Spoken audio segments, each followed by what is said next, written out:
கிறிஸ்துவுக்குள் பிரியமான சகோதர சகோதரிகளே, நாம் இந்த மாதத்தினுடைய முதல் வெள்ளிக்கிழமையிலே இறை அரியணையை நாம் துணிவுடன் அணுகிச் செல்ல வேண்டும் என்கிற இறை வார்த்தையோடு, வார்த்தை என்கிற அந்த வல்லமையை கரம் தாங்கியவர்களாக நாம் ஆண்டவருடைய இந்த நாளை சந்திக்கிறோம். வெள்ளிக்கிழமை என்றாலே கடவுளுடைய இரக்கம் நிறைந்த ஒரு நாள். இந்த நாளில் ஆண்டவர் நம்மோடு உரையாடுகிற அந்த காரியங்களை அறிந்து செயலாற்ற ஆண்டவர் நம்மை அன்புடன் அழைக்கிறார். இன்றைக்கு ஆண்டவர் கொடுக்கிற இந்த முதல் வாசகத்தில் எபிரேயருக்கு எழுதப்பட்ட அந்த திருமுகத்தினுடைய ஆழமான வரிகள் நமக்கு ஒரு சிறப்பான அழைப்பை கொடுப்பதை நம்ம பார்க்கிறோம். 13வது அதிகாரம் 1-8 வரை உள்ள இறைவார்த்தைகள் சகோதர அன்பில் நிலைத்திருங்கள் என்கிற வார்த்தையோடு அது துவங்குகிறது. அந்நியரை வரவேற்று விருந்தோம்பல் செய்ய வேண்டும் என்கிற அடையாளத்தை அது நமக்கு உணர்த்துகிறது. இப்படி பல நல்ல அடையாளத்தை இன்றைய நாளினுடைய இந்த இறைவார்த்தை நமக்கு கொடுத்து நமக்கு ஒரு செயல்பாட்டுக்கான தளத்தை இது அடையாளப்படுத்துவதை நம்ம பார்க்கிறோம். இன்றைக்கு நிறைய பேர் நிறைய பணிகளை நம்ம செய்து கொண்டிருக்கிறோம், நிறைய காரியத்தில் ஈடுபட்டு கொண்டிருக்கிறோம். ஆனால் எல்லா காரியமுமே இந்த பிறர் அன்பினுடைய ஆற்றலில் இணைந்திருக்கிறதா, அல்லது அடுத்தவரை அடையாளப்படுத்தக்கூடிய அல்லது நம்முடைய செயலை கடவுளுக்கு முன்பாக நீதியோடு ஒப்பிடக்கூடிய ஒரு அடையாளமாக அது அமைந்திருக்கிறதா என்பதை நாம் சிந்திக்க அழைக்கப்படுகிறோம். அன்புக்குரிய இறை மக்களே, இன்றைய நாளினுடைய அந்த முதல் வாசகத்தினுடைய ஆழமான வரிகளை நாம் சற்று ஆய்ந்து பார்க்கிற போது இன்றைக்கு இந்த தளம் நமக்கு எப்படிப்பட்ட செயல்பாட்டு தளம் அமைக்கப்பட வேண்டும் என்பதற்கு அடையாளம். இன்றைக்கி நிறைய பேர் யூடியூப்பில் நிறைய நன்மைகள் செய்வதை குறித்து நிறைய யூடியூப்லாம் போட்டுகிட்டே இருக்கிறாங்க, வீடியோஸ் போடுறாங்க. நிறைய இடத்துல உதவி செய்வதாக அவர்கள் அந்த பதிவு செய்து அதை அவர்கள் பார்க்கும்படியாக வைக்கிறார்கள். இதெல்லாமே ஒரு ஒரு ஒரு நல்ல ஒரு அடையாளமாக இருக்கிறது, நல்ல அடையாளமாக இருக்கிறது. அது பாராட்டுதற்குரியதாக இருக்கிறது. இவ்வளோ பேர் அடுத்த ஒரு மக்களை தூண்டி எழுப்புகிறார்கள்.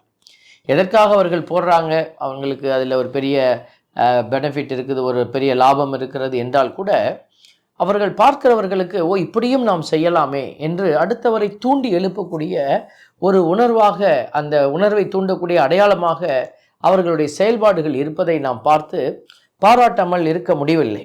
அப்படிப்பட்ட ஒரு நிலையில் அது முழுவதுமாக சரியா என்றால் இல்லை, இருக்க முடியாது. அவர்கள் ஒரு பெருமைக்காக அதை செயல்படுத்தி கொண்டிருக்கலாம். ஆனால் நம்ம அதில் இருக்கிற குறைகளை ஓரமாய் வைத்துவிட்டு நிறைவை நோக்கி நாம் பார்க்கிற போது எப்படியெல்லாம் நன்மைகளை நாம் பிறருக்கு செய்ய முடியும் என்பதை மற்றவரிடமிருந்து கற்றுக்கொள்கிற நல்ல அடையாளமாக அதை பார்க்க முடிகிறது. ஆகவே இந்த நற்செய்தி கூட பவுலடியாருடைய வார்த்தைகளிலே நாம் பல இடத்திலே நாம் எப்படி செயல்பட வேண்டும் என்று பார்த்திருக்கிறோம். இன்று எபிரேயருக்கு எழுதப்பட்ட அந்த திருமுகம் கூட நமக்கு அதை உணர்த்துவதை நம்ம பார்க்கிறோம். சகோதர அன்பில் நிலைத்திருங்கள். இன்னைக்கு சகோதர அன்பே கேள்விக்கு உரியாக்கப்பட்டு அது கேள்விக்கு உட்படுத்தப்பட்டிருக்கிற ஒரு சூழலிலே சகோதர அன்பில் நிலைத்திருப்பது என்பது ஒரு அழைப்பாக இருக்கிறது. ஆகவே யார் இப்போ நமக்கு கூட பிறந்த சகோதரர்கள் இருக்கிறார்கள் என்றால், யார் இந்த அன்பில் நிலைத்திருக்கிறார்களோ அவர்கள் வார்த்தைக்கு வடிவம் கொடுக்கிற பிள்ளைகள். 3 பேர் 4 பேர் சகோதரர்கள் இருக்கிற போது, சகோதர சகோதரிகள், அதில் 2 பேர் எல்லோரும் இணக்கமாக இருக்கிறார்கள், எவ்வளவுதான் குறைகள் இருந்தாலும் அதை ஏற்றுக்கொள்கிறார் என்றால் அந்த இருவர் வார்த்தைக்கு வடிவம் கொடுக்கிறவர்களாக இருக்கிறார்கள். மற்றவர்கள் வார்த்தையை கேட்பார்கள், ஆனால் வார்த்தைக்கு அவர்கள் வடிவம் கொடுக்காமல் அவர்களுடைய சுயத்துக்கு வடிவம் கொடுத்து கொண்டிருப்பார்கள். ஆகவே தான் இந்த சகோதர அன்பில் நிலைத்திருங்கள் என்கிற அடையாளம் அழுத்தமாய் சொல்லப்படுகிறது. அந்நியரை வரவேற்று விருந்தோம்ப மறவாதீர்கள். இவ்வாறு விருந்தோம்பியதால் சிலர் தாங்கள் அறியாமலேயே வானதூதர்களை மகிழ்ச்சிப்படுத்தியதுண்டு என்று சொல்லப்பட்டிருக்கிறது. உதாரணத்திற்கு லோத்து என்கிற அந்த ஒரு நபரை நாம் பழைய ஏற்பாட்டில் பார்க்குறோம். அவருடைய பார்வையில் பட்ட இளையோர்களை அவர் அழைத்து கொண்டு போய் வீட்டில் ஒளிய வைக்கிறார். அவர்களை அவர் பாதுகாக்கிறார், கவனிக்கிறார். அவர்கள் வானதூதர்கள் என்பதை அவர் அறியவில்லை. ஆபிரகாம் கூட அவர் வீட்டுக்கு வருகிற ஒரு புதியவர்கள் என்று இளையோர்களை அவர் ஏற்றுக்கொண்டு அவர்களுக்கு உணவளிக்கிறார். ஆனால் அவர்கள் வானதூதர்களாக இருந்திருக்கிறார்கள். இதைத்தான் இந்த இடத்துல அவர்கள் அடையாளப்படுத்துகிறார்கள். இன்றைக்கு இந்த விருந்தோம்பல் என்பது நம்முடைய வாழ்க்கையிலே குறைந்து கொண்டிருக்கிறது.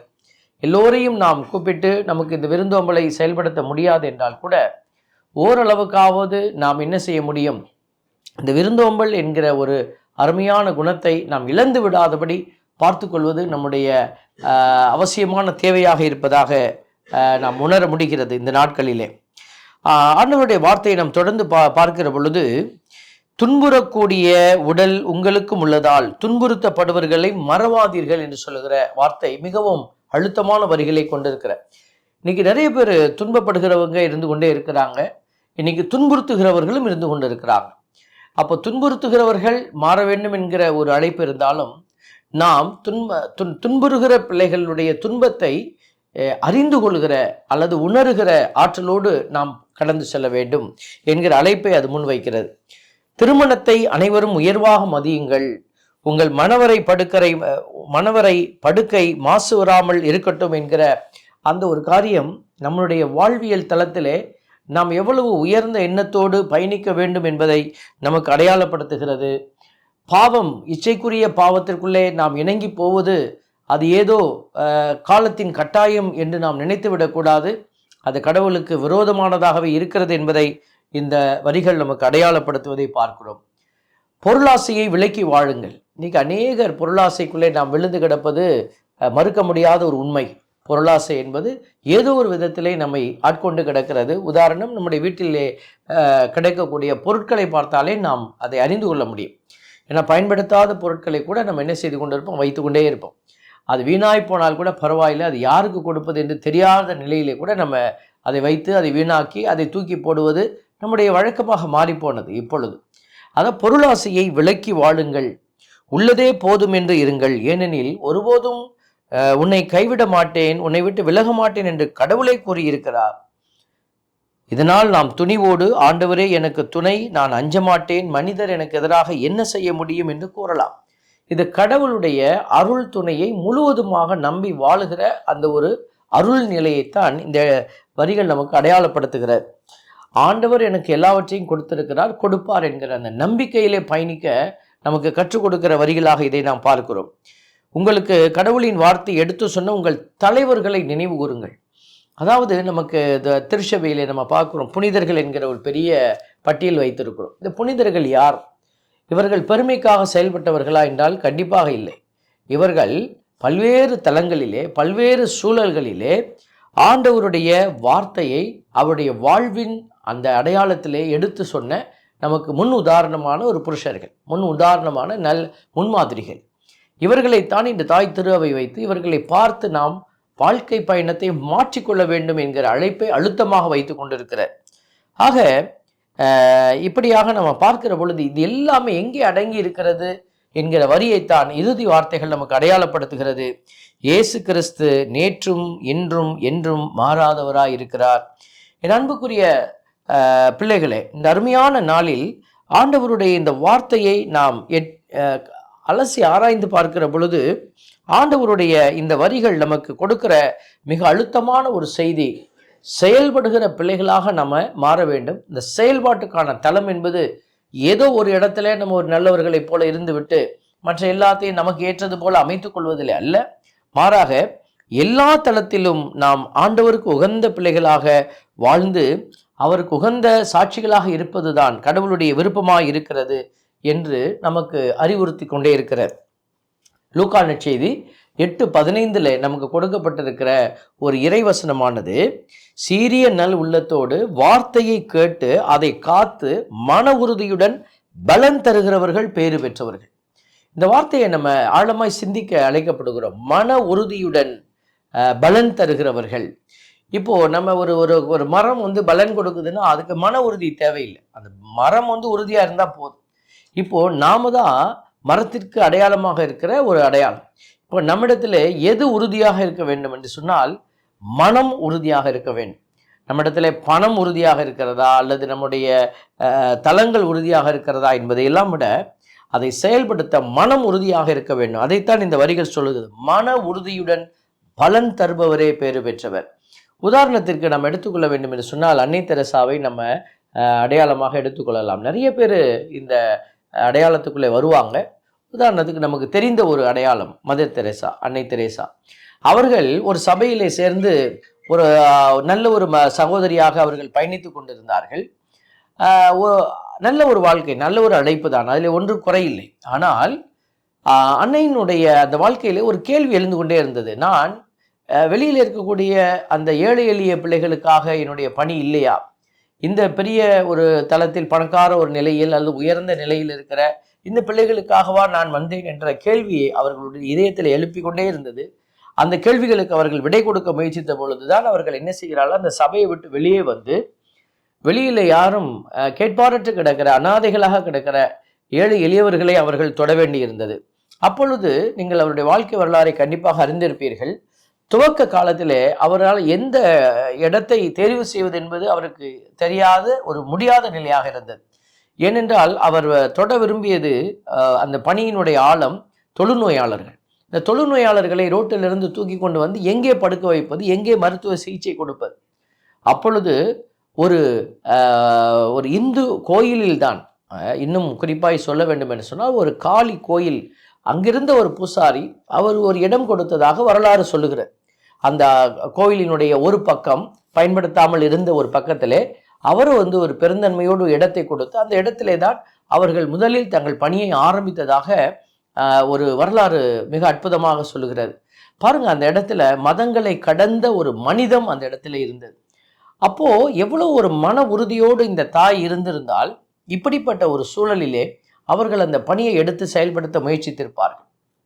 அந்த நேரம் கையிலே பணம் இல்லாத ஒரு நிலை, உடுத்த உடை, உதவி செய்ய தேவைப்படுகிறவர்களுக்கு உதவியை கொடுக்க முடியாத நிலை, இப்படி பல்வேறு நிலைகளில் போராட்ட களத்தில் நின்றவர் தான் நம்முடைய அன்னை. இப்படி நிறைய பேரை நம்ம பார்க்கலாம். எல்லா புனிதர்களுடைய வாழ்க்கையும் நீங்கள் எடுத்து வைத்து பார்த்தால் அவர்கள் மன உறுதியோடு நின்றுதான் பலன் கொடுத்திருக்கிறார்கள். இது எல்லாம் சரியா இருக்கிறது, நான் பலன் கொடுக்கிறேன் என்று அல்ல. இன்னைக்கு நிறைய குடும்பத்தில் கூட போராட்டங்கள் இருக்கிறது. அது கடன் பிரச்சனையாக இருக்கலாம், மன பிரச்சனையாக இருக்கலாம், சமாதானம் இல்லாத நிலையாக இருக்கலாம், குடி பிரச்சனையாக இருக்கலாம். இப்படி நீங்கள் எந்த பிரச்சனையை சொன்னாலும் அந்த சூழலில் அந்த குடும்பத்திலே கடவுளை சார்ந்து நிற்கிற பிள்ளைகள் மன உறுதியோடு பலன் தந்து கொண்டிருக்க வேண்டும். எல்லாரும் இப்படி இருக்கும்போது நான் ஏன் இப்படி இருக்க வேண்டும் என்று தொய்வடைவது அல்ல, மாறாக கடவுளோடு சேர்ந்து பயணித்து மன உறுதியோடு பலன் கொடுக்கிற போதுதான் அவர்கள் பேறு பெற்ற அந்த ஆசீர்வாத கிருபையை பெற்றுக்கொள்கிறார்கள். ஆகவே இந்த அருமையான நேரத்தில் திருப்பாடல் 27:14 நாம் நினைவு கூறுகிறோம். நெஞ்சே ஆண்டவருக்காக காத்திரு. இதையெல்லாம் நம்ம செய்து கொண்டு ஓடிக்கொண்டிருக்கிறோம். இந்த பணிகளை எல்லாம், இந்த நன்மைத்தனத்தை எல்லாம் நம்ம செய்து கொண்டு பயணித்து கொண்டு இருக்கிறோம். அப்படி என்று சொன்னால் இந்த இறைவசனத்தை நாம் நிறைவு செய்கிறோம். 27:14 திருப்பாடல், நெஞ்சே ஆண்டவருக்காக காத்திரு, மன உறுதி கொள். இப்போ ஆண்டவருக்காக காத்திருங்கிறது ஒரு ஓரமாக உட்காந்துக்கிட்டு ஆண்டவரே ஆண்டவரேன்னு கூப்பிட்றதுல இல்லை. இன்றைக்கு அப்படிப்பட்ட ஒரு ஆன்மீகமானது இன்றைக்கு நமக்கு கொடுக்கப்பட்டு கொண்டு இருக்கிறது. அதாவது பூசைக்கு போயிட்டுன்னா போதும் என்று, திருப்பலியை பார்த்துட்டீங்கன்னா போதும், அல்லது நற்கருணை ஆராதனையை பார்த்துட்டு வந்துட்டீங்கன்னா உனக்கு எல்லாமே முடிந்தது என்று ஒன்று நினைத்து கொள்கிற ஒரு ஆன்மீகம் என்பது கடவுள் விரும்பாத ஒரு ஆன்மீகம். அங்கே நம்ம வல்லமையை வாங்கி கொண்டு அங்கே கடவுள் சொல்லுகிற வார்த்தையை உள்ளே எடுத்துக்கொண்டு ஆண்டவரோடு பயணிக்க வேண்டிய பிள்ளைகள்.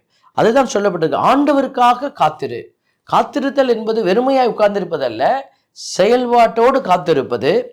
அதுக்கு தான் அந்த வார்த்தை சொல்லப்பட்டிருக்கிறது, மன உறுதி கொள், உன் உள்ளம் வலிமை பெறட்டும், ஆண்டவருக்காக காத்திரு. மீண்டுமாய் அந்த வார்த்தை 2 தலங்களிலே அந்த வார்த்தையினுடைய மையத்திலே வரக்கூடிய வார்த்தைகள் அந்த ஆண்டவருக்காக காத்திருப்பதை நமக்கு அடையாளப்படுத்துகிறார்.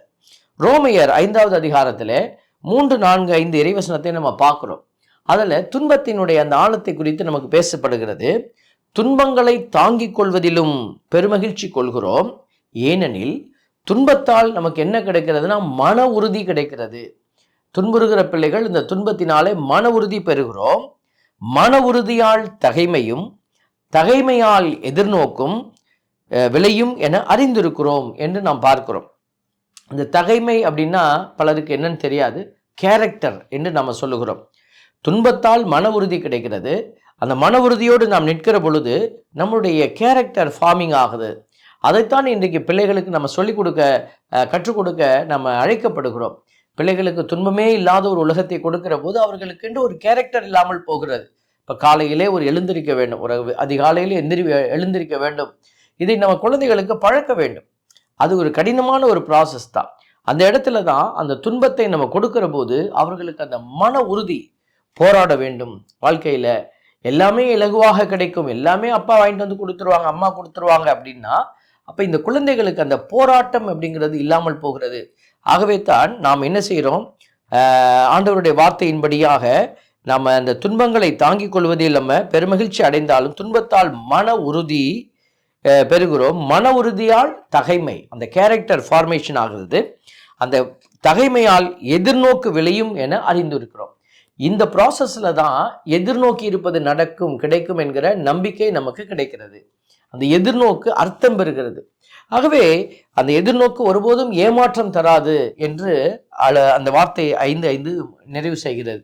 இந்த அன்புக்குரிய தேவ பிள்ளைகளை, இந்த ஒரு அடையாளங்களை பிள்ளைகள் நாம் தாங்கி பயணிக்க வேண்டும். ஆகவே தான் இந்த அடையாளங்களை எல்லாம் இழந்துவிட்ட ஒரு சமூகம் இன்றைக்கு நிறைய பேர் உருவாகி கொண்டிருப்பதனால தான் ஆலயத்தை அவர்கள் வெறுக்கிறார்கள், கடவுளை வெறுக்கிறார்கள், கடவுள் இல்லை என்று சொல்கிறார்கள். ஆகவே இதற்கான மூலம், ஆதி வேர் எங்கே இருக்கிறது, அதனுடைய அடிப்படை எங்கே இருக்கிறது என்று சொன்னால் ஆண்டவருக்காக செயல்படுகிற அந்த தளத்தில் இருக்கிறது. ஆகவே நம்ம என்ன செய்யக்கூடாது, பிள்ளைகளை பொத்தி பொத்தி வளர்க்குறோம், வெளியில் போனால் பிரச்சனை என்று நாம் எல்லாவற்றுக்கும் ஒரு காரண காரியம் காட்டி அந்த பிள்ளைகளை சரியான ஒரு வழியில் நம்ம வழிநடத்தாமல் இருந்தால் தயவு செய்து இந்த வாசகங்களை எல்லாம் கேட்கிற பொழுது நாம் நம்மை மாற்றிக்கொள்ள வேண்டும். இன்றைய நாளினுடைய நற்செய்தியில கூட நீங்க பார்த்தீங்கன்னாக்க திருமுழுக்கு யோவானை பற்றிய ஒரு செய்தியானது கொடுக்கப்பட்டிருக்கிறது. அந்த திருமுழுக்கு யோவான், எனக்கு என்ன, நான் பாலைவனத்தில் பேசிகிட்டே இருப்பேன், திருமுழுக்கு வரவங்களுக்கு கொடுப்பேன், அப்புறம் நான் வெட்டுக்கிளியும் காட்டு தேனை சாப்பிட்டுட்டு தூங்குவேன் என்று சொல்லி அவர் ஒரு வரையறைக்குள்ளே நின்று விடாமல், அவர் அந்த அரசனுடைய மனைவியை அவர் ஏற்றுக்கொண்டிருப்பது தவறான ஒரு செயல் என்று கடவுள் மக்களுக்கு முன்பாக எது நீதியோ அதை அவர் உறக்க பேசுவதை பார்க்கிறோம். யார் யாரோட வந்தா நமக்கு என்னங்க என்று அவர் என்ன செய்யல பாருங்க, தன்னை அவர் மூடிக்கொள்ளவில்லை. அப்போ அவர் என்ன செய்கிறார், சமூகத்துக்கு முன்பாக எது சரி என்பதை அவர்கள் உணரும்படியாக பேசுகிறார். இதுதான் அந்த செயல்பாட்டுக்கான ஒரு அடையாளம். திருமுழுக்கு யோவானினுடைய காலத்திலே அவர் ஒருபுறம் ஆண்டவருக்காக ஓடினார், செயல்பட்டார், இன்னொரு புறம் அநீதியை கண்டு சாடினார். ஆகவே இந்த அருமையான நாளில் இதையெல்லாம் கேட்கிற நாம என்ன செய்து கொண்டு இருக்கிறோம்? உங்களுடைய செயல்பாட்டு தலங்கள் எல்லாம் ஏதாவது அமைக்கப்பட்டிருக்கிறதா, ஏதாவது செய்து கொண்டிருக்கிறோமா என்பதை சிந்தித்து ஆண்டவருடைய கரங்களிற்குள்ளே நாம் செயல்படுகிற பிள்ளைகளாக நம்மை ஒப்பு கொடுப்போம். இறைவன் கண்டிப்பாக செயல்படுகிற பிள்ளைகளுக்குத்தான் உதவி செய்ய போகிறார். அவர்களுக்குத்தான் ஆவியின் வல்லமையை கொடுப்பார். அவர்களுக்குத்தான் அவர் வழங்கி இருக்கிற சிறப்பான அந்த வரங்கள், ஞானம், புத்தி, அறிவு, விமரிசை, திடம், பக்தி, தெய்வ பயம் ஆகிய அந்த சிறப்பு வரங்களை கொடுத்து அவர்களை ஆசீர்வதிப்பார். ஆகவே ஆண்டவரிடமிருந்து பெறப்போகிற இந்த ஆசீர்வாதங்களை பெற்று மகிழ நாமும் எதையாவது செய்வோம். எந்த இடத்திலிருந்தாவது நாம் துவக்குவோம் அந்த காரியத்தை, நல்ல காரியத்தை. அப்படி நாம் துவங்கி செயலாற்றுகிற போது கண்டிப்பாக கடவுள் நம்மை சிறப்பாய் வழிநடத்தி அவருடைய வெற்றி கனியை நமக்கு தந்து நம்மை உயர்த்த போகிறார். இந்த பரிசுத்த கிருபையும் அந்த ஆசீர்வாதமும் உங்களுக்கு நிறைவாய் கிடைக்க ஆண்டவர் தாமே உங்களுக்கு ஞானத்தை தந்து செயல்படுகிற ஆற்றலோடு உங்களை வழிநடத்த உங்களுக்காக நாங்களும் தொடர்ந்து ஜெபிக்கிறோம். ஒரு சிறிய ஜெபத்தை உங்களுக்காக ஏறெடுக்கிறோம். அன்பின் பரமபிதாவே, நன்றியோடு மை துதிக்கிறோம், மை ஸ்தோத்தரிக்கிறோம், மை ஆராதிக்கிறோம், நன்றி செலுத்துகிறோம். ஆண்டவரே, நாங்களும் பேறு பெற்ற பிள்ளைகளாக விளங்க, ஆண்டவரே நீர் சொன்னது போல நாங்களும் பலன் கொடுக்கிற பிள்ளைகளாக நின்று, ஆண்டவரை மன உறுதியோடு பலன் கொடுக்கிற அந்த மனநிலைக்குள்ளே நாம் என்னாலும் நாங்கள் நிலைத்திருக்க எங்களுக்கு உதவி செய்வீராக. பல வேளைகளில் மன உறுதி இல்லாமல் நாங்கள் பின்தங்கி விடுகிறோம், நன்மைகளை செய்ய மறுத்து விடுகிறோம். இதனால் எனக்கு பிரச்சனைகள் உண்டு என்று சொல்லி நாம் வரக்கூடிய ஆபத்துக்காக எங்களையே நாங்கள் மூடிக்கொண்டு நன்மைகளை செய்ய மறுத்து விடுகிறோம். இந்த மனநிலையிலே ஒரு மாற்றத்தை தந்து நானும் என் வீட்டாரும் என் ஆண்டவரையே நேசிப்போம் என்கிற அந்த வார்த்தைக்கு இணங்க நாங்கள் உமக்காய் ஓடி உமக்காகவே உழைத்து உம்மை வெற்றியடைய செய்ய எங்களுக்கு ஆற்றலும் பலனும் கிருபையும் தருவீராக. உம்முடைய பரிசுத்த கரத்தில் எங்களை ஒப்பு கொடுத்து செபிக்கிறோம். செபம் கேளும் எங்கள் நல்ல பிதாவே, ஆமென். அன்புக்குரிய பிள்ளைகளே, மீண்டுமாய் அடுத்த ஒரு இறை சிந்தனையோடு உங்களை சந்திக்கும் வரை உங்களுக்காக தொடர்ந்து ஜெபிக்கிறோம். God bless you.